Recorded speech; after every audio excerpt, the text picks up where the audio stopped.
Will you marry me, Astrid? Huh? Don't pretend that you didn't hear me. Noah... Huh? I know, masyado mabilis. We just started dating 6 months ago, pero gusto na talaga kitang pakasalan. Seryoso ka? Yes. Bakit naman di ka naniniwala? Wala lang. Parang dati hinahabol lang kita, tapos ngayon, fiancé na kita? Fiancé na kita. Walang question mark. Period. Okay ka lang? Parang binudbura ng asin dyan. Kinikilig lang ako. Kinakabahan. Na-excite ako for this civil wedding. Astrid, ready na ako, Krish. Hindi na dadating si Noah. What do you mean hindi na siya dadating? Wait, Krish.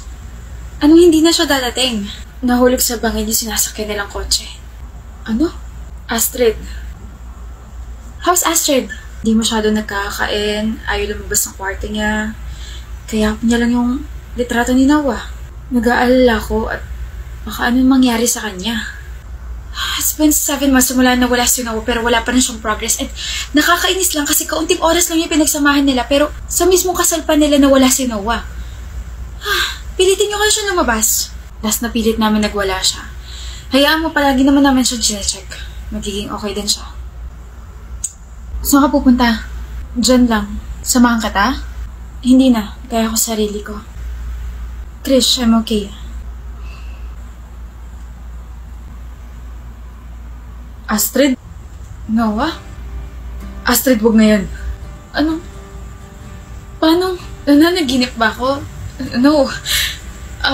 Di ba patay ka na? I mean, kambal ka ba ni Noah?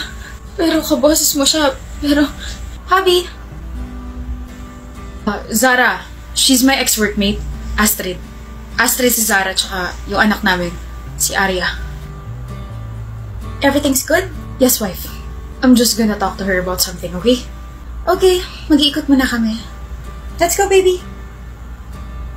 Wife, magpanggap ka na lang na hindi mo ako nakita ngayon. Di ko maintindihan. Wife, Abby, may anak ka na? Boy ka. Diba nahulog yung sinasakyan niyo sa bangin? Look, there's no point of explaining everything to you. Aalis na rin naman kami ng pamilya ko papunta Amerika. Kailangan ko kasi I feel so lost. I lied. Okay? Everything that I said to you, lahat yun kasinungalingan. I had to pretend that I am in love with you kasi you look so easy. Nakakaawa ka, Astrid. I mean, you've been chasing me for years, so pinagbigyan kita. And what about yung pagpapanggap mo na patay ka na? Totoong na-aksidente ako nung araw na yun, but I begged my parents na ipaalam sa inyo na namatay ako. Kasi nalaman kong buntis si Zara. Kaya pala ayaw nila ipakita yung katawan mo sa akin kasi wala naman talagang bangkay. No way you could have told me. I know. That's why I'm sorry, okay? You're evil. You're all evil. Nagigilty ako. Pero at least, diba, sinabi ko naman na, just move on with your life, Astrid. I'm very happy with my new family na. Huwag mo na rin balakan guluhin kami. Halika na. Sino ka? I just can't stand there and watch you get hurt. Naririndi ako sa mga pinagsasabi ng kausap mo. Sarap sapakin. Oh, dito ko umiyak. Sino ka nga? Tanong ng tanong eh. Ilang taon mo na akong kapitbahay, hindi mo pa rin ako kilala? Chester pangalan ko. Miss Astrid Ocampo. Pangit mo umiyak. Tuluuhog mo. Sorry. Mali. Ako dapat nagsasorry. Hindi naman tayo close pero pasmado bibig ko. Sorry. Anyway, itutuloy mo ba yung iyak mo dito o sa bahay niyo na lang? Oh, bakit mo tinitignan na masama dyan? Nagtatanong lang ako para alam ko kung ihahatid kita o sasamahan dito. Why are you doing this? Gusto mo ba ako? Hala, nasaktan at lahat-lahat. Nagtatanong pa rin ng ganyan? Medyo makapal mukha natin dun ah. Kahit sino naman makakarinig ng pinag-uusapan niyo ay magagalit at maiirita. Walang yan na lang dadaanan kayo, no? Thank you for saving my face there. Lumagapak ba? I mean, alam ko, Pangit naman ito kabanding, di marunong tumawa sa joke ng iba. Uuwi na ako. Huh? Di pa tayo close pero ina-update mo na ako ha. Joke lang, hatid na kita. Hindi na. Sorry, naistorbo pa kita. Pinapatawad na kita. See you around ha. Kailangan makita ulit kita. Ingat at iyak well. Nakita rin kita at bagong gupit ka ha. Seryoso pala talagang kapitbahay kita? Sa tingin mo, nagjo-joke lang ako 6 months ago. Medyo nakaka-offend ah. Pero it's nice to see you again, Astrid. You look so free. Talaga? Oo, free from your house. Nandito ka na sa labas eh. Hindi nakakatawa. Hindi, Chester. Oo, naalala niya pangalan ko. Pero seryoso, masaya ako na makita ka ulit. Masaya ako na lumabas ka na ng bahay niyo. Kayanin mo pa ha. Di mo napapansin, nandun ka na. Saan? Sa kanto. Gets mo na yun. Basta always try to get out of your bed. Mag-exercise ka, magluto ka, makihalubilo ka, makipag-usap ka, huwag kang matakot. Try to explore and enjoy. Yan lang. Sinusundan mo ba ako, Miss Astrid? Ha? Sarcastic. Sarcastic yun. Alam ko. So ano sadya mo rito? Sasayaw siguro. Malamang kakain. Bo, marunong na siya magbiro. Gandang progress yan. Sabi mo kasi makihalubilo tsaka makipag-usap ako. Pero hindi ko sinabing pilosopuhin mo ako. Nga pala, since nandito ka na rin naman, hayaan mong itreat kita na meal. Ako na, sagot ko na. I'll serve you our best-selling dishes and yung bago sa menu ko. Huh? Well, akong may-ari ng restaurant na to. Wow. This way, madams. Okay. Happy birthday to you. Happy birthday to you. Paano magiging happy kung walang cake? Meron naman. Nasira nga lang. Tumambling yung cake sa loob ng kotse. Sorry, muntik na kasi ako mabangga. Ano? Ayos ka lang? Nagalos ka ba? Yung cake, Chester. Bakit ko sa cake? Kailangan ko malaman kung ayos ka lang, Astrid. Ayos lang ako. Okay, nasa na yung cake? Akala ko ba wala kang pa sa cake? Ayos ko lang eh, so bigyan mo na ako ng cake. May sasabihin na lang ako sa'yo. Birthday message. Ba yan ah? Wow, may code ko. I'm shy. Not me, it's it. Joke lang. Sige, go. Happy birthday, Chester. I wish you all the best and I hope you'll keep your smile with you because I love seeing you happy. Thank you for the friendship and thank you for always being there for me. You brought so much happiness to Boyko and I want to let you know that, Astrid, that I like... Sige na, answer it. Sorry. Hello? Astrid, this is Noah. Pwede ba tayo mag-usap? Oh. Sino yun? That I like you. Huh? I want to let you know that I like you, Chester.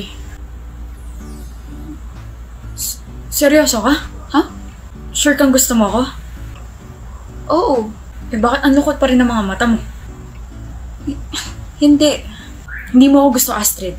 Confused ka lang kasi lagi mo akong kasama. Chester. Sino yung tumawag? Si Noah. Binaba mo ba kasi nasa harap mo ako? Oh, tumatawag ulit siya. Sige na, sagutin mo na. Para saan yun? Kung ano-ano kasi pinagsasabi mo dyan eh. Hindi ko tuloy alam kung sino yung babatukan ko, yung phone ba o ikaw? Nabatukan mo na ako. Ayan, block na number niya. Ayaw mo bang malaman kung bakit siya tumatawag? Ayoko. Wala akong pakialam. Sure? Nag-overthink ka ba? Eh kasi nga, ang lukot ng mga mata mo. Ganto na talaga mga mata ko, Chester. O nga no. Sisirain mo pa yung mood eh. Pero wala ka na talagang pakialam sa ex mo. Wala na. Naka-move on ka na? Oo nga. Alam kong I'm finally healed. Estes, ikaw ba yan? Chester! You don't have to say anything about my confession. I just want to let you know that I like you and I like being with you. Gusto rin naman kita. Kaso? Sorry, Astrid. Nag-overthink kasi talaga ako lalo na tumawag yung pangit mong ex. It's fine. No pressure, Chester. Astrid! Astrid, let's talk. Ano ba, Noah? Please, nagmamakaawa ko. Luluhod ako. Mahiya ka nga, hindi mo ba nakikita may kasama ako? Tsaka kahit lumuhod ka pa, ayaw kitang kausapin. Luluhod ako. Gusto mo balikan ko ng asin niya sa higpre? You know, para mas may effort yung pagluhod mo. Pwede ba huwag kang mangailang? Sa aming usapan lang to. Wala kang alam. Marami akong alam kaya sasali ako. Ano? Bakit gusto mo makipag-usap sa kanya? Alam ko na. Balak mong gawing kabit si Astrid, no? No! Nag-stutter ka. May balak ka, no? No! I just want to say sorry. I feel guilty sa nagawa ko sa'yo. Please forgive me. I want your forgiveness, Astrid. Yung anak ko tsaka yung asawa ko iniwan na ako kasi hanggang sa panaginip ikaw yung bukang bibig ko. Sobrang nagigilty lang talaga ako. Please, patawarin mo na ako. Can you talk to my wife? Tell her na ex-workmate lang kita na walang namamagitan sa ating dalawa. Please. Wow! Please, tulungan mo ako. Ayoko. Astrid, please. You brought so much pain and lies to me. If gagawin ko yung gusto mo, para ko na rin binaliwala lahat ng mga sinabi at ginawa mo sa akin. So my answer is no. Tigilan mo na ako. Just move on with your life, Noah. Astrid! Stay. Sit. Okay ka lang? Yup. Sure? Yup. Kung ganun, okay din ako. Nakasalalay pagiging okay mo sa akin. Hindi mo alam? Apektado ako pag apektado ka. Kaya nga hindi na kita sa kanya dati, di ba? Naapektuhan ako dahil sa iyak mo. Well, ngayong okay ka, mas okay ako. Kasi okay tayong dalawa. Ngayong gusto mo ako, gusto kita, baka pwedeng tayong dalawa na. I know, wrong timing kasi yung ex mo. Yes, Chester. Anong yes? Di naman ako nanliligaw. Visit ka. Huh? Akala ko ba ako yung nililigawan mo? Hindi ba? Chester! Wala siya, galit na. Grabe naman. Oo na, sige na. Boyfriend na ako, girlfriend na kita, mua-mua, chup-chup, hugs, XOXO, kisses. Okay na. Ayoko na pala. Hoy, anong tawagan natin? Jowa bells? Babe? Baby? Cup and cake? Love you. Astrid, kinukulit ka pa rin ba ng pangit mong ex? Hindi na. Sabi nung kabatch namin, nung reunion, the main reason daw kung bakit iniwan siya ng asawa at anak niya kasi nag-cheat daw siya. Tapos may gana pa siya magpatulong sa'yo. Kapal na mukha niya. Galit ka ba sa akin? Huh? Hindi. Ba't di mo ako masyadong kinakausap? Dahil ba binagat ko yung ex mo? Hindi. Ano kasi, namamaga ang nguso mo. Chester naman eh. Eh bakit nga? Nahihiya ako. Ayan, okay na. Nahihiya saan? Sa akin? Bakit?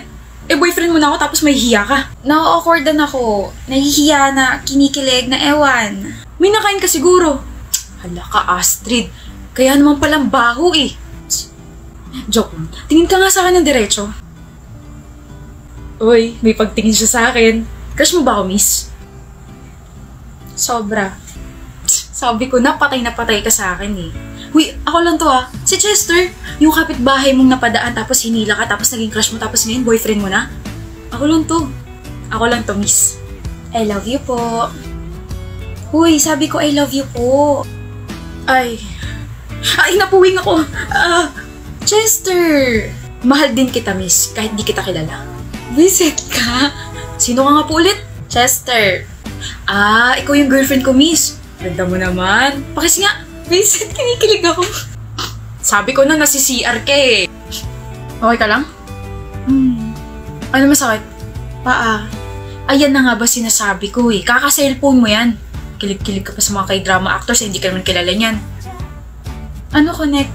Ang sinasabi ko lang, ang paa ay konektado sa brain. Kaya kapag nasobrang ka sa panonood, sasakit nga talaga yung paa mo. Kaya ako na lang yung panoorin mo na boyfriend mo na nga, lagi pa nandito sa tabi mo. Siya nangingiti siya. Anyo nga sa'yo, sarang eh. Ewan ko sa'yo. Akin na paa mo, hihilutin ko, miss. May bayad to ah. Kiss sabay, hug sabay, kiss. Mahal naman ng bayad. Eh di utang na lang. Ako na lang hahalik. Chester! Astrid, mahal ko. Busy ka ba sa Saturday tsaka Sunday? Bakit? I mean, wala ka namang work nun, di ba? Sa Saturday. Wala. So, hindi ka busy. Hindi. So, pwede tayong mag-date. Oo. Okay, so yung date natin ay 2 days and 1 night. Pupunta tayong Bulacan. Huh? We're just getting started, baby! Okay, so ganito yung mangyayari sa date natin. 5 a.m. yung call time nating dalawa, breakfast tayo sa favorite fast food chain mo, tapos magda-drive ako, tapos you can sleep anytime, you can sing along sa music, tapos pagdating ng lunch, kakain tayo sa isang restaurant, don't worry, nagpa-reserve na ako. Tapos pagdating natin sa beach, pwede muna tayo magpahinga, tapos gising, tapos swimming, tapos magta-try tayo ng mga different water activities. Sandali. Takot ka sa dagat, Chester. Kasama naman kita. Kaya ko yun as long as hawak ko kamay mo. After ng water activities, magme-merienda tayo, tapos we will not forget to drink mango juice kasi favorite mo yun. Tapos pipicturean kita as in marami, okay? Tapos pagsapit ng gabi, magdi-dinner tayo malapit sa beach, tapos magpo-propose ako, tapos magpo-propose ka? Huh? Magpo-propose ka sa akin? As in, marriage proposal? Pinagsasabi mo dyan? So ano na naman pumapasok sa isip mo? Love kasi! Ano? Ba't ako? Okay. Kunwari wala ko narinig. Naiiyak tuloy ako. Ang cute mo naman po. Ayoko na. So, pwede na ba tayo magpakasal, Miss Astrid? O, diba? Nagulat ka? Chester. Seryoso ba? Hindi mo ako iiwan? Hindi kita iiwan. Alam mong mahal na mahal kita, Astrid. Sobrang alam ko. Sobrang dama ko. So, pwede na ba tayo magpakasal? Oo, love. Pakasal na tayo. Umiiyak ka ba? Ito naman, kailangan pa sabihin yung obvious. Ikaw hilig mo ng mga asar. Wala galing mo magturo, mahal